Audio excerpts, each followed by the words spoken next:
Mi hermano piensa que es divertidísimo hacer tropezar a los niños y dejarlos heridos. Se enfureció cuando probó su propia medicina. Mi hermano Carlos siempre pensó que era divertido hacer tropezar a los niños cuando pasaban. Extendía el pie en las reuniones familiares y se reía cuando los niños tropezaban. Es solo una broma. Los niños necesitan aprender a mirar por dónde van, decía cuando los padres se molestaban. En Navidad, hizo tropezar a mi hija de 5 años, Elena, cuando estaba cargando su muñeca nueva. Se cayó de cara al suelo de azulejos y se astilló el diente delantero. Carlos se rió mientras la sangre salía de su boca. Está bien, los dientes de leche se caen de todas formas. Dejen de ser tan dramáticos con todo. Mis padres lo defendían como siempre. Carlos solo es juguetón. No tiene malas intenciones. Pagaron el trabajo dental, pero lo hicieron parecer como si nos estuvieran haciendo un gran favor. Los niños se lastiman todo el tiempo. No puedes culpar a Carlos por un accidente. No fue un accidente. Había visto cómo extendió deliberadamente su pie, pero nadie más lo vio pasar. Y Carlos juró que Elena simplemente tropezó sola. Tal vez necesite mejor equilibrio. Deberías inscribirla en gimnasia o algo así, sugirió, mientras Elena lloraba de dolor. El dentista dijo que la astilla fue lo suficientemente profunda como para dañar el nervio. Elena necesitaría múltiples procedimientos mientras crecía. Tendría problemas con ese diente para siempre. La respuesta de Carlos fue comprar un juguete de 2 euros y llamarlo empate. Mira, todo mejor. Sin resentimientos, ¿verdad, pequeña? También siguió haciéndolo con otros niños. Mi sobrino se cayó en Pascua y se raspó ambas rodillas. El niño pequeño de mi prima se tropezó en una fiesta de cumpleaños y se hizo un ojo morado. Carlos siempre tenía excusas. Los niños corrían demasiado rápido. Eran torpes. Necesitaban aprender coordinación. Los padres se enojaban, pero Carlos encendía el encanto. Vamos, todos nos caímos cuando niños. Es parte de crecer. En realidad los estoy ayudando a desarrollar reflejos. Mi cuñada lo prohibió de su casa después de que hizo tropezar a su hijo de 3 años en la parte superior de las escaleras. El niño se agarró del pasamanos, pero podría haber muerto. Carlos dijo que estaba exagerando. Fue solo un pequeño empujón. El niño necesita aprender seguridad en las escaleras de todos modos. Publicaba memes sobre cómo su generación era más resistente porque sobrevivió a accidentes en el parque infantil. Compartía artículos sobre padres helicóptero creando niños débiles. Le decía a cualquiera que escuchara que los padres modernos eran demasiado blandos y los niños necesitaban más dureza para formar carácter. El 4 de julio, hizo tropezar a la hija de mi amiga, que llevaba bengalas. Se cayó y se quemó el brazo tan mal que necesitó ir a emergencias. Carlos le dijo a todos que no debería haber estado corriendo con bengalas. Eso es sentido común. Los padres deberían haberla vigilado mejor. Los padres de la niña querían presentar cargos, pero Carlos convenció a nuestros padres de disuadirlos. Destruiría la vida de Carlos por un simple error. Mamá les suplicó: por favor, no arruinen nuestra familia por esto. Lo dejaron pasar, pero nunca más vinieron a eventos familiares. Carlos vio esto como una victoria. Mira, sabían que estaban exagerando. Por eso están demasiado avergonzados para mostrar sus caras.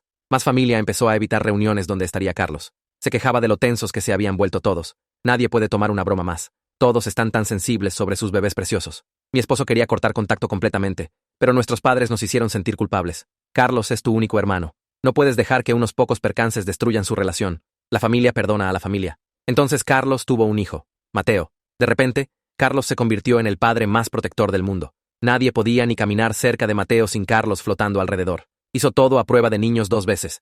Daba conferencias sobre seguridad infantil constantemente. En la primera fiesta de cumpleaños de Mateo, mi hija Elena estaba pasando por la silla de Carlos cuando se detuvo. Miró a Carlos, luego a Mateo, quien estaba dando sus primeros pasos tambaleantes hacia la mesa del pastel. Carlos estaba filmando en su teléfono, completamente enfocado en capturar el gran momento de Mateo. Fue entonces cuando Elena muy deliberadamente extendió su pie.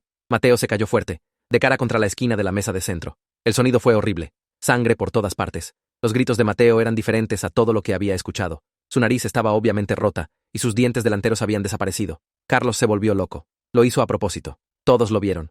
Hizo tropezar a mi bebé. ¿Qué tipo de monstruo hace tropezar a un niño de 1 año? Elena se quedó ahí calmadamente. Fue solo una broma, tío Carlos. Necesita aprender a mirar por dónde va. Los niños se caen todo el tiempo. Es parte de crecer. Toda la habitación se quedó en silencio. La cara de Carlos cambió de rojo a blanco cuando reconoció sus propias palabras. Nadie se movió. Carlos se sentó en el piso sosteniendo a Mateo contra su pecho, mientras la sangre goteaba entre sus dedos y se empapaba en su camisa. Su boca siguió abriéndose y cerrándose, pero no salía sonido. Los gritos de Mateo se habían convertido en estos terribles sollozos ahogados que me revolvían el estómago. Me quedé congelada a unos 2 metros de distancia, mis manos apretadas tan fuerte que mis uñas se clavaron en mis palmas. Elena tampoco se había movido. Simplemente se quedó ahí junto a la mesa de centro con los brazos a los lados, mirando a Carlos con esta expresión vacía que la hacía parecer una extraña. El silencio se sintió espeso y pesado, como el aire antes de una tormenta. El teléfono de alguien todavía sonaba feliz cumpleaños de fondo, la música alegre haciendo que todo se sintiera más mal. Mi hermana Patricia tenía la mano sobre la boca, mirando fijamente la sangre en la cara de Mateo. Mi mamá estaba cerca de la puerta de la cocina, ambas manos presionadas contra su pecho. Diego estaba más cerca de Elena, su cuerpo inclinado entre ella y Carlos como si estuviera listo para agarrarla y correr. Toda la habitación olía a pastel de cumpleaños y cobre. El grito de Mónica cortó todo. Se dejó caer de rodillas junto a Carlos y empezó a tocar la cara de Mateo, tratando de ver qué tan malo era. Sus manos volvieron rojas. Gritó de nuevo, más fuerte esta vez, palabras que no pude distinguir a través de su pánico. Carlos finalmente encontró su voz y empezó a gritar que Elena lo hizo a propósito, que todos vieron que extendió su pie, que mi hija lastimó deliberadamente a su bebé. Su cara había pasado de ese color blanco de shock a rojo oscuro, las venas sobresaliendo en su frente. Mónica agarró su teléfono con manos temblorosas y trató de marcar el 112, pero siguió presionando los números equivocados. Mi mamá se acercó corriendo y le quitó el teléfono, hablando con el operador con esta voz calmada que no coincidía con su cara. Diego se movió rápido, poniéndose directamente frente a Elena y bloqueando la vista de Carlos hacia ella. Vi la mirada en los ojos de mi esposo cuando miró hacia atrás a nuestra hija. Horror mezclado con algo más que no podía identificar. Su mandíbula estaba apretada tan fuerte que podía ver el músculo saltando. Puso su mano en el hombro de Elena, y ella lo miró con esos mismos ojos vacíos. Los paramédicos llegaron más rápido de lo que esperaba. Tal vez 9 minutos. Alguien debía estar cerca. 2 de ellos entraron por la puerta principal con bolsas y equipo, mientras un tercero trajo una camilla. Se hicieron cargo de Mónica y Carlos. Uno de ellos se arrodilló junto a Mateo, mientras el otro hacía preguntas con esta voz rápida y eficiente. ¿Qué pasó? ¿Cómo se cayó? ¿Perdió la conciencia? ¿Alguna alergia que debamos saber? Carlos siguió interrumpiendo para decir que Elena lo hizo tropezar a propósito, señalando a mi hija al otro lado de la habitación. El paramédico asintió y escribió algo, pero se enfocó en Mateo. Lograron controlar su sangrado con gasa y presión. El paramédico principal dijo algo sobre posible fractura nasal y trauma dental, que necesitaban transportarlo de inmediato. Levantaron a Mateo en la camilla y Mónica se subió junto a él, todavía llorando. Carlos se levantó, su camisa cubierta de sangre, y dio una declaración a uno de los paramédicos. Usó palabras como deliberadamente y testimoniado y agresión. El paramédico escribió todo en un pequeño cuaderno. Mi mamá trató de ir con ellos, pero el paramédico dijo solo padres en la ambulancia. Carlos me lanzó una mirada llena de odio antes de que llevaran a Mateo afuera. La puerta se cerró detrás de ellos, y de repente la casa se sintió demasiado silenciosa de nuevo. El área de espera de la sala de emergencias tenía esas sillas de plástico atornilladas al piso y luces fluorescentes que hacían que todos se vieran enfermos. Habíamos seguido la ambulancia aquí en nuestro auto, Diego manejando mientras yo me sentaba atrás con Elena. Nadie había dicho una palabra durante todo el camino. Ahora, nos sentamos en una esquina lejos de Carlos y Mónica y mis padres. La seguridad del hospital se presentó unos 10 minutos después de que llegamos. 2 hombres en uniformes con radios en sus cinturones. Hablaron primero con Carlos, ambos escribiendo en cuadernos mientras él señalaba a Elena. Vi la boca de mi hermano moverse, sus manos gesticulando, su cara todavía roja de ira. Uno de los guardias de seguridad miró hacia nosotros. Diego ya había hecho una llamada telefónica a su amigo Alejandro, que hacía trabajo de defensa criminal. Alejandro dijo que vendría de inmediato. Le dijo a Diego que no dejara que nadie interrogara a Elena sin él presente. Diego me transmitió esta información en un susurro, su mano en mi rodilla. No podía mirar a Elena. Cada vez que lo intentaba, se me cerraba la garganta y tenía que apartar la vista. ¿Qué se suponía que le dijera? ¿Qué palabras existían para esta situación? Los guardias de seguridad terminaron con Carlos y empezaron a caminar hacia nosotros. Diego se levantó y los interceptó, hablando en una voz baja que no podía escuchar. Hablaron por 1 minuto. Luego los guardias asintieron y se fueron. Diego se sentó de nuevo y me dijo que Alejandro estaría aquí en 15 minutos. Solo teníamos que esperar. Elena habló por primera vez desde que dejamos la fiesta. Su voz salió pequeña pero firme. No asustada o arrepentida, solo práctica. Dijo que había estado planeando esto desde Navidad, desde el día que tío Carlos se rió mientras la sangre salía de su boca. Lo describió como si estuviera hablando de un proyecto escolar. Cómo había visto a Carlos hacer tropezar a otros niños en eventos familiares. Cómo había estudiado la forma en que lo hacía, la posición casual del pie, la sorpresa falsa después. Cómo había esperado el momento perfecto cuando estaría distraído y no podría negar lo que pasó. Dijo que sabía que el primer cumpleaños de Mateo sería su oportunidad porque Carlos estaría filmando y no la vería venir. Había practicado en su habitación, dijo, descubriendo exactamente cómo posicionar su pie para que un niño pequeño cayera fuerte. Su voz nunca vaciló, nunca lloró. Me miró con esos ojos calmados y dijo que tío Carlos necesitaba aprender su lección, que alguien tenía que mostrarle cómo se sentía. Las palabras salieron de la boca de mi niña de 8 años en este tono plano y práctico que me hizo estremecer la piel. Esta era mi hija. Esta era mi bebé que todavía dormía con una luz nocturna y se asustaba durante las tormentas. Y había pasado meses planeando lastimar a un niño de 1 año. Sentí algo frío extenderse por mi pecho. La mano de Diego se apretó en mi rodilla. Su respiración había cambiado. Se había vuelto más rápida. Cuando finalmente lo miré, vi mi propio horror reflejado de vuelta. El especialista pediátrico salió aproximadamente 1 hora después. Una mujer en bata con ojos cansados y sangre en sus zapatos. Habló primero con Carlos y Mónica, usando términos médicos que solo entendía a medias. Fractura del hueso nasal, incisivos centrales avulsionados, trauma de tejidos blandos en el labio superior y encías. Dijo que Mateo necesitaría cirugía para arreglar la nariz. Los dientes se habían ido completamente, raíces y todo, arrancados en el impacto. Necesitaría múltiples procedimientos mientras crecía, implantes cuando fuera mayor, posible intervención ortodóntica. Habló sobre cicatrices y daño nervioso y años de tratamiento. La cara de Carlos se desplomó. Mónica hizo este sonido como un animal en dolor.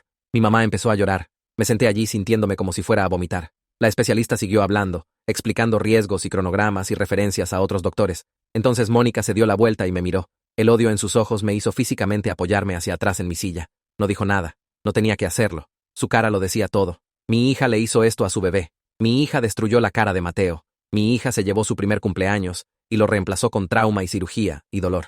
Quería decir que lo sentía, pero las palabras se atoraron en mi garganta. ¿De qué serviría lo siento? Lo siento no arreglaba huesos rotos o hacía crecer dientes de nuevo. Mónica se dio la vuelta como si no pudiera soportar mirarme más. Alejandro apareció mientras la especialista todavía estaba hablando. Era un hombre bajo con cabello oscuro y gafas de montura metálica. Vestía jeans y una camisa polo como si hubiera estado en casa cuando Diego llamó. Apartó a Diego a un lado y hablaron en voces bajas mientras yo me quedé con Elena. Alejandro hizo preguntas y Diego las respondió, ambos mirando hacia nuestra hija. Entonces Alejandro se acercó y se presentó a Elena, hablándole como si fuera una persona normal, no una niña que acababa de cometer un acto de violencia. Explicó que era un abogado y estaba allí para ayudar a asegurar que fuera tratada justamente. Preguntó si entendía lo que eso significaba. Elena asintió. Alejandro nos dijo que los niños menores de 10 años no podían ser acusados de crímenes en nuestro estado, que Elena estaba por debajo de la edad de responsabilidad criminal, pero dijo que los servicios de protección infantil probablemente investigarían. Dijo que Carlos podía presentar una demanda civil contra nosotros por daños. Usó palabras como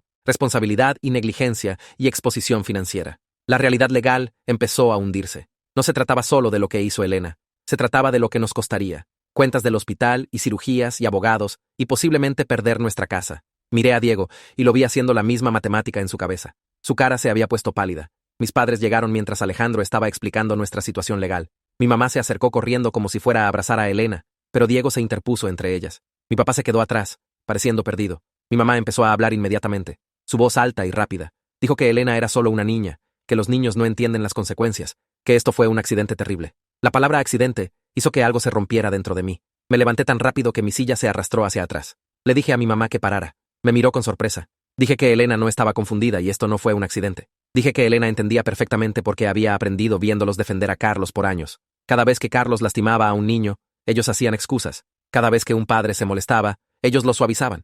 Les enseñaron a toda su familia que lastimar niños era aceptable siempre y cuando lo llamaras una broma después. Le enseñaron a Elena que la lealtad familiar significaba proteger a la persona que hace daño, en lugar de la persona que está siendo lastimada. Mi voz se hizo más fuerte mientras hablaba. Otras personas en la sala de espera estaban mirando, pero no me importaba. La cara de mi mamá se desplomó. Trató de interrumpir, pero seguí. Enumeré a cada niño que Carlos había lastimado, cada lesión que había causado, cada excusa que habían hecho. Mi papá puso su mano en el hombro de mi mamá, pero no discutió. Solo se quedó allí pareciendo viejo y triste. Carlos llegó furioso, su cara retorcida de rabia. Empezó a gritar que Elena no tenía permitido acercarse a Mateo, que si se acercaba a su hijo otra vez, llamaría a la policía. Dijo que Mónica tenía que elegir ahora mismo entre quedarse para el tratamiento de Mateo o irse para evitar a nuestra familia. Dijo que no estaría en el mismo hospital que la niña que destruyó la cara de su hijo. Su voz hizo eco por la sala de espera. Las enfermeras miraron desde su estación. La seguridad empezó a caminar hacia nosotros otra vez. Mónica estaba detrás de Carlos, llorando silenciosamente. Me miró y luego a Carlos, y pude ver que estaba tratando de decidir. Quería quedarse con Mateo. Por supuesto que sí. Pero Carlos le estaba dando un ultimátum. ¿Elige él o elige estar cerca de nosotros? Vi su cara procesando. Los guardias de seguridad llegaron y pidieron a todos que bajaran sus voces o se fueran afuera. Carlos señaló a Elena y dijo que era peligrosa, que no debería estar permitida cerca de otros niños. Alejandro se adelantó y entregó su tarjeta a los guardias de seguridad, hablando con esa voz calmada de abogado sobre los derechos de su cliente. Toda la escena era caos. Mónica finalmente habló, su voz ronca de llorar. Le dijo a Carlos que se quedaba con Mateo sin importar qué. Dijo que su hijo necesitaba a su madre. La cara de Carlos se puso aún más roja. Miró a su esposa como si lo hubiera traicionado. Entonces me miró y dijo que todo era mi culpa, que había criado a un monstruo. Diego se movió hacia Carlos, pero Alejandro agarró su brazo. Diego llevó a Elena a casa alrededor de las 9 esa noche. Los guardias de seguridad habían dejado claro que necesitábamos irnos, o nos removerían. Alejandro dijo que no había nada más que pudiéramos hacer en el hospital de todos modos. Diego reunió nuestras cosas mientras yo me quedé sentada en mi silla, incapaz de moverme. Se acercó y puso su mano en mi hombro. Cuando lo miré, vi algo en sus ojos que nunca había visto antes. Decepción, tal vez, o tristeza, o ambas. Dijo que necesitábamos hablar cuando llegara a casa, que teníamos mucho que resolver. Su voz era gentil, pero firme. La mirada que me dio antes de irse decía todo lo que sus palabras no decían. Habíamos fallado. Habíamos fallado como padres y como compañeros y como protectores. Habíamos dejado que Elena creciera en un ambiente donde la violencia era normalizada y la lealtad familiar superaba la moralidad. Les enseñamos que los adultos en su vida no pararían las cosas malas de pasar, así que tenía que tomar las cosas en sus propias manos. Diego tomó la mano de Elena y salieron juntos. Los vi irse, mi esposo e hija, y sentí algo romperse dentro de mí. Me quedé en el hospital, aunque Carlos no quería que estuviera allí. Me moví a una sección diferente de la sala de espera donde no podía ver a mi familia. Me senté sola en una silla de plástico bajo luces fluorescentes y pensé en todas las veces que me había quedado callada cuando Carlos lastimaba a alguien, todas las veces que había elegido la paz sobre la protección, todas las veces que me había dicho a mí misma que no era tan malo, que la familia era más importante que la confrontación. Le había enseñado esa lección a Elena a través de años de silencio. Le había mostrado que cuando alguien te lastima, sonríes y finges que está bien porque eso es lo que mantiene a la familia unida. Y ahora mi hija había aprendido esa lección también. Había planeado venganza en un bebé. Puse mi cabeza en mis manos y finalmente me permití llorar. Me quedé hasta que alguien de la administración del hospital se acercó alrededor de medianoche y me pidió que me fuera. Dijeron que las horas de visita habían terminado y la familia podía regresar en la mañana. La caminata a mi auto se sintió infinita. Mis piernas apenas funcionaban. Me senté en el asiento del conductor por 20 minutos antes de poder girar la llave. El motor arrancó y solo miré fijamente el volante. Mi teléfono vibró con un mensaje de Diego preguntando si estaba bien para manejar. Le respondí que estaba saliendo ahora. El viaje a casa fue una mancha de luces de la calle y señales de alto. Seguía viendo la cara de Mateo cubierta de sangre. Seguía escuchando la voz calmada de Elena repitiendo las palabras de Carlos de vuelta a él. Cuando me estacioné en nuestro camino de entrada, todas las luces estaban apagadas excepto la ventana del dormitorio de Elena. Diego me encontró en la puerta. Se veía exhausto. Nos quedamos en la entrada, sin hablar por un largo minuto. Entonces preguntó si quería té. Y asentí, aunque no quería nada. Nos sentamos en la mesa de la cocina con tazas de las que ninguno de los dos bebió. Me dijo que Elena se fue a la cama sin problemas. Se cepilló los dientes y se puso pijama y se subió a la cama como si fuera una noche normal. Dijo que preguntó si Mateo estaría bien y parecía genuinamente preocupada por la respuesta. Pregunté qué le dijo. Dijo que le dijo la verdad, que Mateo estaba gravemente herido y necesitaría mucha ayuda médica. Elena aparentemente asintió y dijo que esperaba que los doctores pudieran arreglarlo. Entonces se dio la vuelta y se durmió. Las manos de Diego temblaron mientras sostenía su taza. Me di cuenta de que nunca lo había visto temblar antes. Me preguntó qué pasó en el hospital después de que se fueron.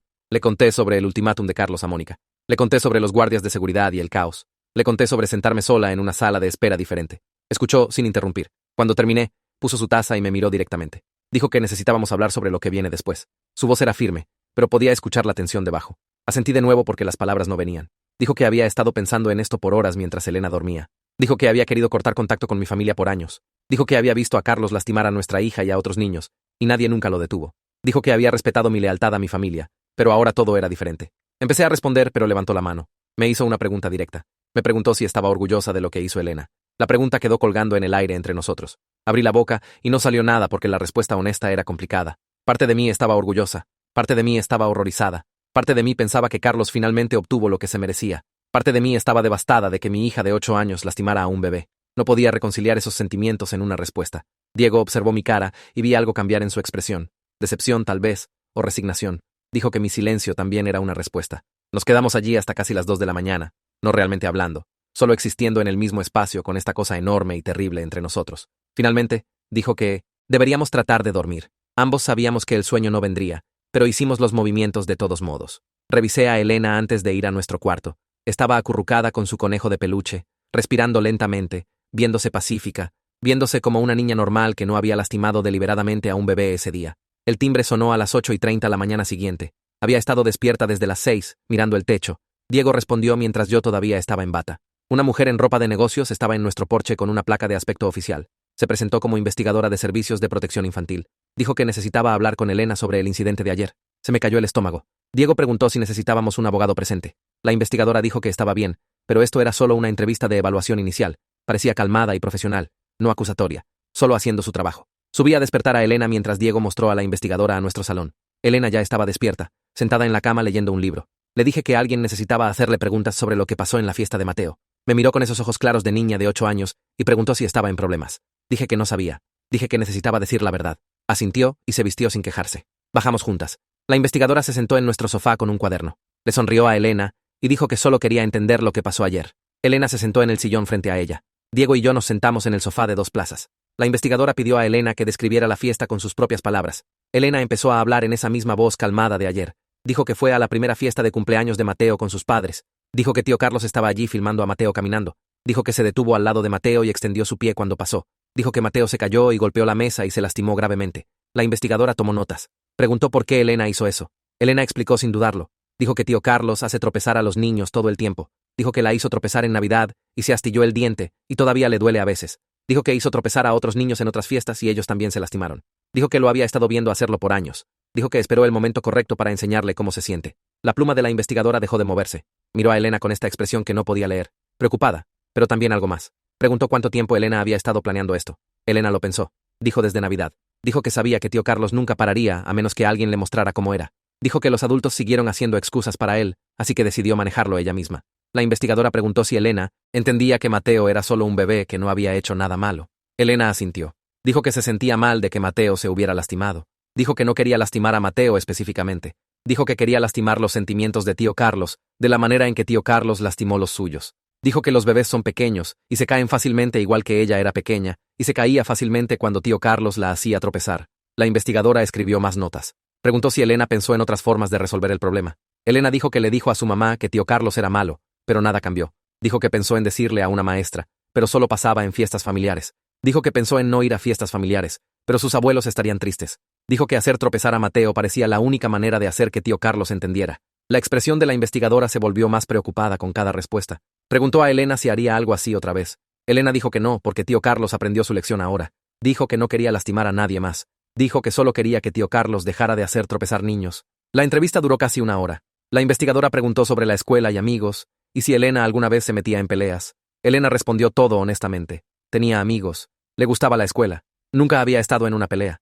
Nunca había lastimado a otro niño antes de ayer. Cuando la investigadora terminó, agradeció a Elena y le pidió que fuera a jugar en su cuarto por unos minutos. Elena se fue sin discutir. La investigadora se dirigió a Diego y a mí. Dijo que necesitaba ser directa. Dijo que el nivel de planeación y cálculo de Elena era extremadamente preocupante para una niña de 8 años. Dijo que la mayoría de los niños de esa edad no tienen la capacidad para ese tipo de acción premeditada. Dijo que la forma en que Elena habló sobre ello mostró razonamiento sofisticado sobre causa y efecto y venganza. Dijo que esto no era un incidente típico de la niñez. Preguntó sobre la historia de salud mental de Elena. Le dije que Elena nunca había visto a un terapeuta. La investigadora recomendó fuertemente que hiciéramos evaluar a Elena por un psicólogo infantil inmediatamente. Dijo que estaría presentando un reporte y escucharíamos sobre los próximos pasos. Dijo que dependiendo de la evaluación, podría haber monitoreo continuo. Dejó su tarjeta y se fue. Diego y yo nos sentamos en silencio después de que se fue. El peso de lo que acababa de pasar presionó sobre ambos. Llamé a 3 psicólogos infantiles esa mañana. Los primeros 2 no podían vernos por semanas. El tercero tenía una cancelación esa tarde a las 2. La tomé. Diego dijo que vendría con nosotros. Le dijimos a Elena que íbamos a ver a un doctor que habla con niños. Preguntó si era por Mateo. Dije que sí. Preguntó si el doctor estaría enojado con ella. Dije que no. El doctor solo quería ayudar. La oficina del psicólogo estaba en un edificio cerca del hospital. Paredes beige y iluminación suave, y juguetes en la sala de espera. Una mujer salió y se presentó como doctora García. Le estrechó la mano a Elena y preguntó si quería venir a su oficina. Elena me miró y asentí. Desaparecieron por un pasillo. Diego y yo nos sentamos en la sala de espera con revistas que ninguno de los dos leyó. La recepcionista nos ofreció café. Ambos declinamos. Otros padres fueron y vinieron con sus hijos. Citas normales para problemas normales. Nos sentamos allí sabiendo que nuestra situación era diferente. Pasó una hora, luego otra. Vi el reloj en la pared. Cada minuto se sintió como 10. Pensé en todas las formas en que había fallado a Elena. Todas las veces que debería haberla protegido de Carlos. Todas las reuniones familiares donde me quedé callada mientras él lastimaba niños. Le había enseñado a través de mi silencio que la lealtad familiar importaba más que la seguridad. Le había mostrado que los adultos no pararían las cosas malas de pasar. Así que tomó las cosas en sus propias manos. Y ahora mi niña de 8 años estaba siendo evaluada para ver si era peligrosa para otros niños. Diego se estiró y tomó mi mano. Su palma estaba sudorosa. Nos sentamos allí tomados de la mano y esperando. Finalmente, la doctora García salió. Preguntó si podíamos venir a su oficina. La seguimos por el pasillo. Elena no estaba allí. La doctora García dijo que estaba en otra habitación haciendo algunas actividades con un asistente. Nos pidió que nos sentáramos. Su oficina tenía diplomas en las paredes y libros sobre desarrollo infantil. Tenía una expresión seria. Dijo que había pasado 2 horas con Elena haciendo varias evaluaciones y entrevistas. Dijo que necesitaba hacernos algunas preguntas sobre historia familiar y patrones de comportamiento de Elena. Respondimos todo. Tomó notas. Entonces nos dio su evaluación preliminar. Dijo que Elena mostró clara comprensión del bien y el mal. Dijo que Elena demostró empatía por el dolor de Mateo. Dijo que Elena también mantuvo que su tío merecía consecuencias. Dijo que esta combinación era preocupante para una niña de la edad de Elena. Dijo que la mayoría de los niños de 8 años no tienen la capacidad de mantener tanto empatía por una víctima como justificación para lastimarlos simultáneamente. Dijo que mostró razonamiento moral sofisticado que era inusual desde el punto de vista del desarrollo. Preguntó si queríamos su opinión honesta. Ambos asentimos. Dijo que Elena no era un peligro para niños al azar. Dijo que esto no se trataba de violencia general o falta de empatía. Dijo que se trataba de una respuesta calculada específica a un patrón específico de daño.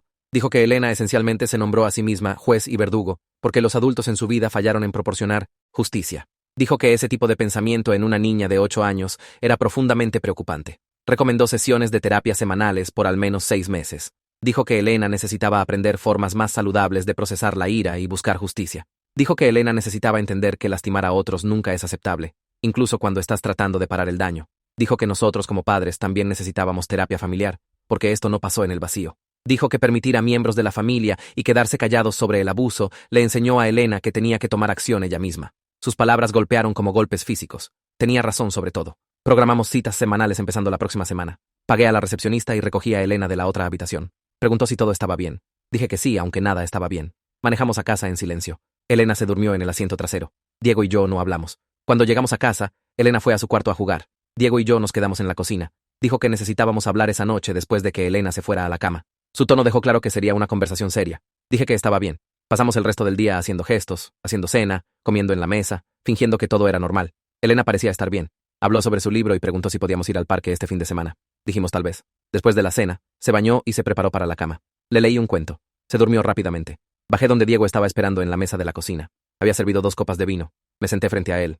Empezó a hablar, y yo escuché. Dijo que había querido cortar contacto con mi familia por años. Dijo que había visto a Carlos lastimar a Elena, y no dijo nada porque le pedí que mantuviera la paz. Dijo que había visto a mis padres permitir a Carlos, y se quedó callado por respeto a mi lealtad.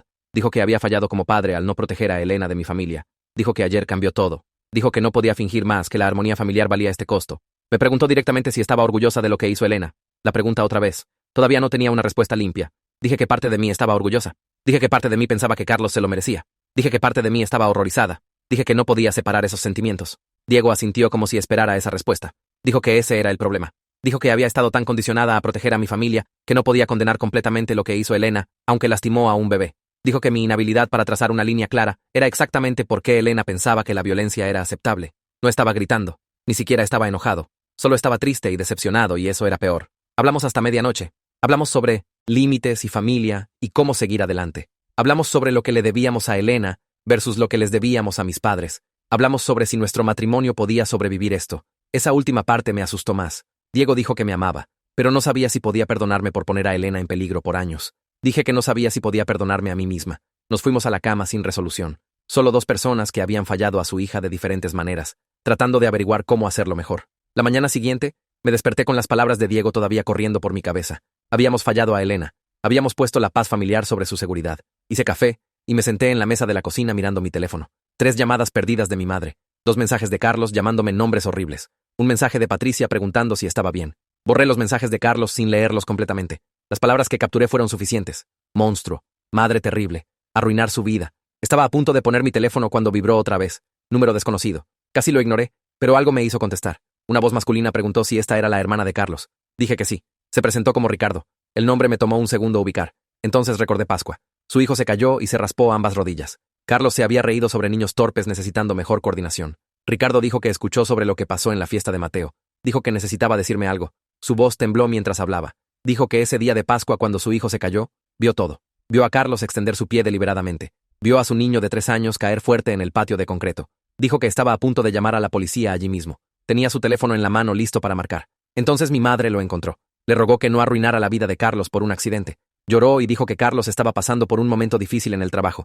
Dijo que Carlos nunca lastimaría a un niño a propósito. Ofreció pagar cualquier cuenta médica. Prometió que Carlos se disculparía y nunca pasaría otra vez. Ricardo dijo que le creyó porque parecía tan sincera. Pensó que tal vez había malinterpretado la situación. Lo dejó pasar, pero no fue un accidente. Lo sabía ahora. Dijo que tenía fotos de ese día. Fotos con sello de tiempo mostrando el pie de Carlos extendido justo antes de que su hijo cayera. Dijo que las guardó porque algo se sintió mal aunque no lo reportó. Preguntó si otros padres tenían evidencia similar. Le conté sobre el incidente de las bengalas. Le conté sobre las escaleras. Le conté sobre el diente de Elena. Estuvo silencioso por mucho tiempo. Entonces dijo que la cara de Carlos, poniéndose pálida cuando escuchó sus propias palabras repetidas, era justicia. No el tipo correcto de justicia. No el tipo legal, pero justicia de todos modos. Dijo que estaba documentando todo ahora, escribiendo fechas y detalles mientras estaban frescos. Dijo que si otros padres querían salir adelante, estaría con ellos. Hablamos por otros 20 minutos. Me dio su dirección de correo electrónico. Le agradecí y colgué sintiéndome temblorosa. Esa tarde, llegó otro mensaje a través de redes sociales. Una mujer llamada Fernanda. Dijo que amigos mutuos le contaron sobre la fiesta de Mateo. Dijo que necesitaba compartir algo conmigo. Envió fotos antes de que pudiera responder. El brazo de una niña pequeña cubierto de quemaduras. Parches rojos enojados que se veían dolorosos incluso en fotos. Entonces registros del hospital. Quemaduras de 2º grado requiriendo injertos de piel. Múltiples cirugías. Cicatrices permanentes. Miré la pantalla de mi teléfono sintiéndome enferma. Esto era del incidente de las bengalas. 4 de julio hace 2 años. La hija de Fernanda. Recordé ese día. Recordé a Carlos diciendo que la niña no debería haber estado corriendo. Recordé que culpó a los padres por no vigilar mejor. Recordé a mi madre convenciéndolos de no presentar cargos. El mensaje de Fernanda continuó. Dijo que Carlos le dijo a todos que su hija estaba corriendo salvajemente. Dijo que estaba fuera de control. Dijo que los padres eran negligentes. La hizo sentir culpable por el daño de su hija. Dijo que le creyó al principio. Se culpó a sí misma. Pensó que tal vez debería haber estado vigilando más de cerca. Entonces habló con otros padres en la escuela. Padres que habían visto a Carlos hacer tropezar niños antes. Padres que se advertían unos a otros de vigilar a sus hijos alrededor de él. Se dio cuenta de que no fue un accidente. Preguntó si sabía que Carlos trató de culpar su crianza. Me senté allí mirando su mensaje. Sabía que había estado allí. Había escuchado a Carlos decir esas cosas exactas. Lo había visto torcer la narrativa para hacerse la víctima. Me había quedado callada. Le escribí que lo sentía, que debería haber hablado, que había fallado a su hija y a la mía. Respondió rápidamente. Dijo que no buscaba disculpas. Buscaba documentación. Quería saber si testificaría sobre el patrón de Carlos si llegaba a eso. Quería saber si otros padres estarían juntos. Dije que sí. Le di la información de contacto de Ricardo. Le dije que ayudaría de cualquier manera que pudiera. Esa noche, después de que Elena se fue a la cama, abrí mi laptop. Diego estaba leyendo en la sala. Empecé un documento nuevo. Lo titulé simplemente Incidentes. Entonces empecé a escribir cada evento que podía recordar. Cada niño que Carlos había lastimado. Empecé con Elena en Navidad. 5 años. Diente astillado. Daño nervioso. Múltiples procedimientos necesarios. Problemas permanentes. Incluí la fecha, el lugar, los testigos presentes, las palabras exactas de Carlos después. Me moví a Pascua. El hijo de Ricardo. 3 años. Ambas rodillas raspadas en patio de concreto. El pie de Carlos deliberadamente extendido. La intervención de mi madre. Las fotos que Ricardo mencionó. Continué. La fiesta de cumpleaños. El niño de mi prima. Ojo morado por golpear la esquina de una mesa. La excusa de Carlos sobre niños torpes. Los padres que dejaron de venir a eventos familiares. El incidente de las escaleras. El niño de 3 años de Patricia podría haber muerto. Se agarró del pasamanos. Carlos llamándolo un toque. Patricia prohibiéndolo de su casa. 4 de julio. La hija de Fernanda. Bengalas y quemaduras. Visita a emergencias. Quemaduras de 2º grado. Injertos de piel. Cicatrices permanentes. Carlos culpando a los padres. Mi madre convenciéndolos de no presentar cargos. Escribí por 2 horas. El documento se hizo más largo. 7 años de incidentes. Algunos que había visto directamente. Otros de los que había escuchado de miembros de la familia. Cada entrada incluía fechas cuando podía recordarlas. Testigos que estaban presentes. Resultados médicos. Respuestas de Carlos. El patrón era innegable. No accidentes. No niños siendo torpes. Acciones deliberadas repetidas por años. Una historia clara de lastimar niños y no enfrentar consecuencias reales. Guardé el documento. Llamé a Diego a la cocina. Se sentó y lo leyó. Su cara se puso más oscura con cada párrafo. Cuando terminó,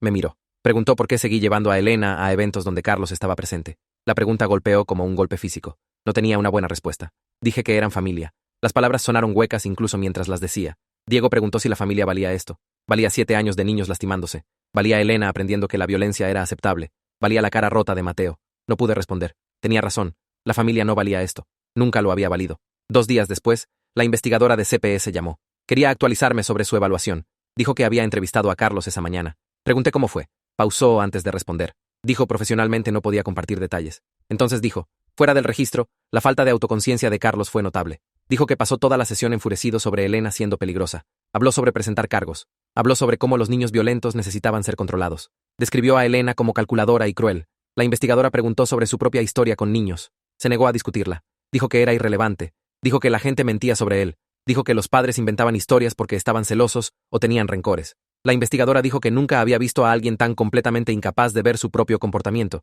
Dijo que el enfoque de Carlos estaba enteramente en ser la víctima. No mostró conciencia de que sus acciones crearon esta situación.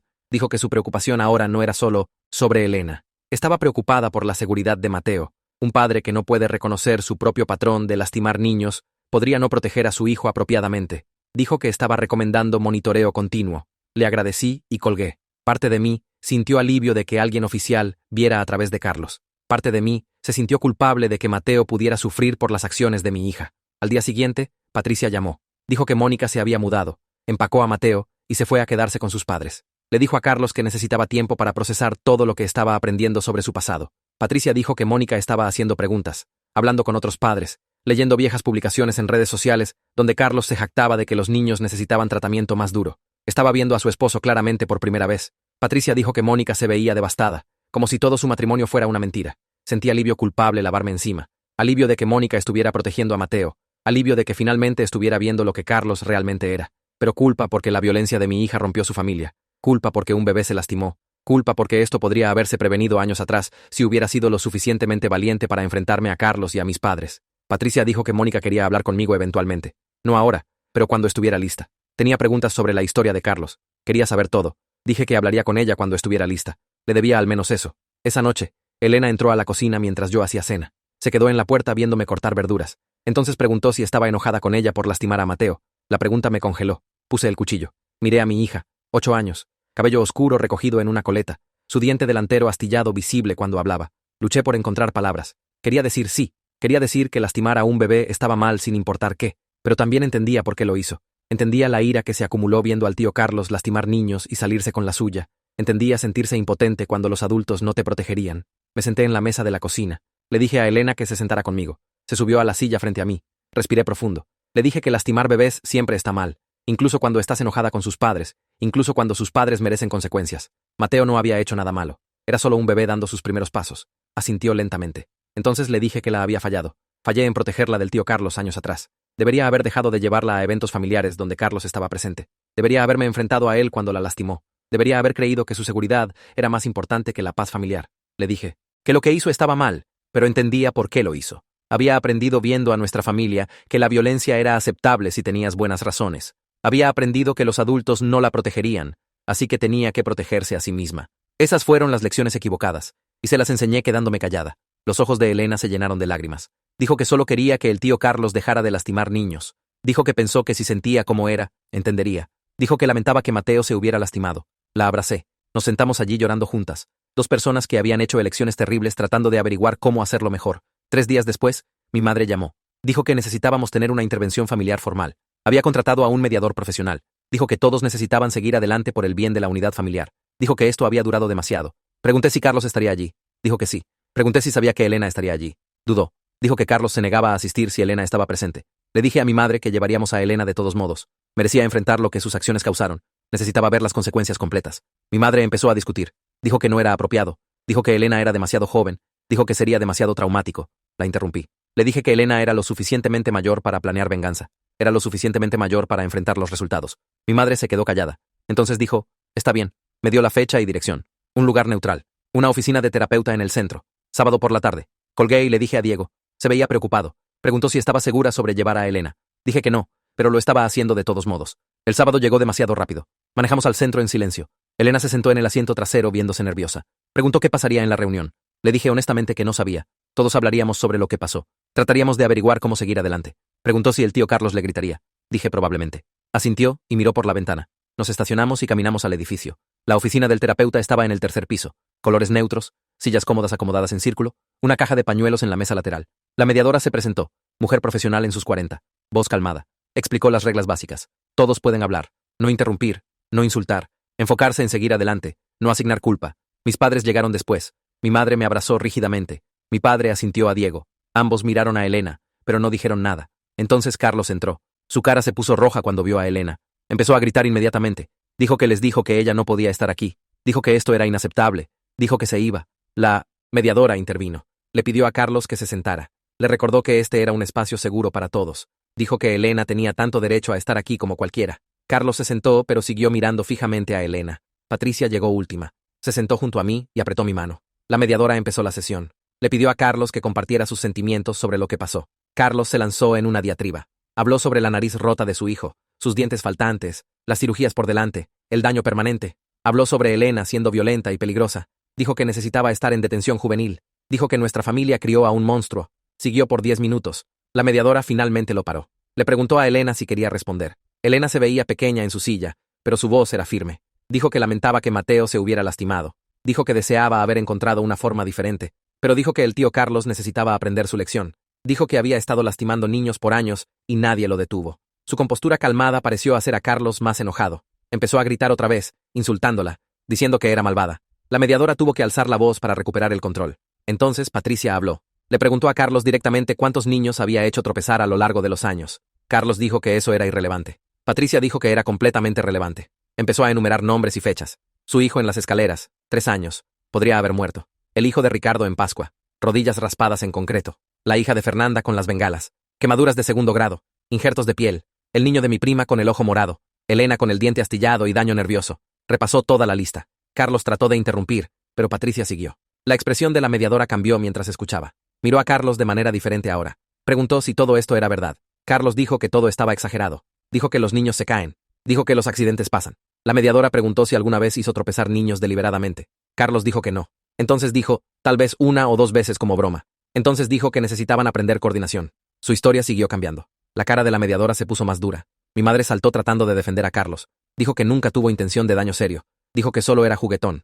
Dijo que los padres modernos eran demasiado sensibles. Diego metió la mano en su bolsa. Sacó una carpeta. Dijo que había recolectado registros médicos de otros padres. Los extendió sobre la mesa. Cuentas del hospital, notas de doctores, fotos de lesiones, documentación de huesos rotos, quemaduras, daño dental, trauma abarcando 7 años. La mediadora recogió los papeles. Los leyó lentamente. Su cara se puso más pálida con cada página. Cuando terminó, miró a mis padres. Les preguntó directamente cómo justificaban este patrón, cómo vieron a su hijo lastimar niños repetidamente y no hicieron nada, cómo convencieron a otros padres de no presentar cargos, cómo permitieron abuso por años. Mi madre empezó a llorar. Mi padre se quedó congelado. Carlos se levantó y dijo que esto era ridículo.